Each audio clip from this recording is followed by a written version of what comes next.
misty mountains of Chimanimani, there once lived a woman, a mother, a wife. They called her Mrs. Willow, but the world would come to know her by a different name, a name whispered in fear.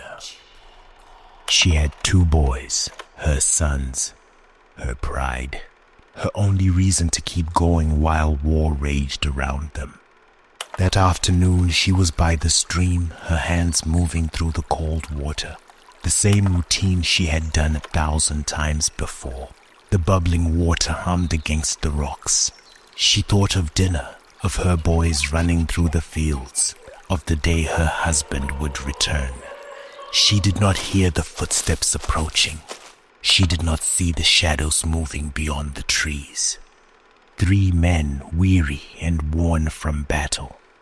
They were not ghosts, they were not demons. They were desperate men, and desperate men are dangerous. She felt it before she saw them, the shift in the air, the weight of their presence. And when she turned, her breath caught in her throat. Soldiers of a different kind, rebels, fighting a war that was not hers. "Where are the Rhodesian soldiers?" they asked. "Where are they camped? Where do they move?" But she did not know. Her husband never told her. It was safer that way. But to them, silence was guilt, and guilt had a price. She struggled, she begged, but there was no mercy in war. They took her from the stream, from the path her children would return on. She would never see them again. Their grip was iron, unrelenting. There was no escape. They dragged her to the shed. The door slammed shut, the lock clicked, and suddenly she was alone. A flicker of flame, a whisper of death. Fire exploded around her, consuming everything. Smoke choked the air, burning her lungs. She pounded on the walls, screaming, pleading. But outside, the rebels only watched. Through the smoke, through the agony, she saw them.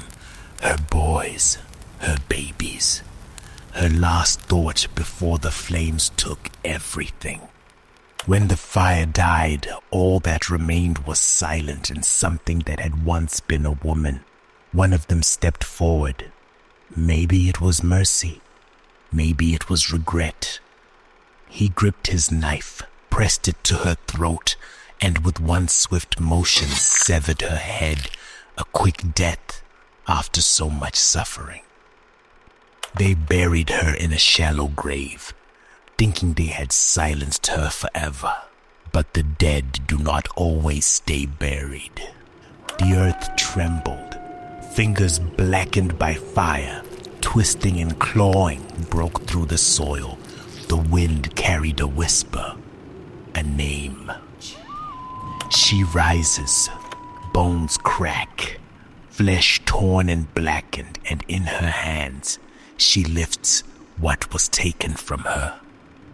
Her neck twists, the wounds seal, her mouth stretches into something that was once a smile, but is now something else, something unholy. Now she wanders, searching, calling. A mother's love does not die with her body, and neither does her pain. If you ever find yourself in the Chimanimani mountains, if you feel a chill in the air when there should be none, if you hear a voice calling through the wind, never turn around, never look into her eyes, because she is still searching. And if she mistakes you for her child, she will never let you go.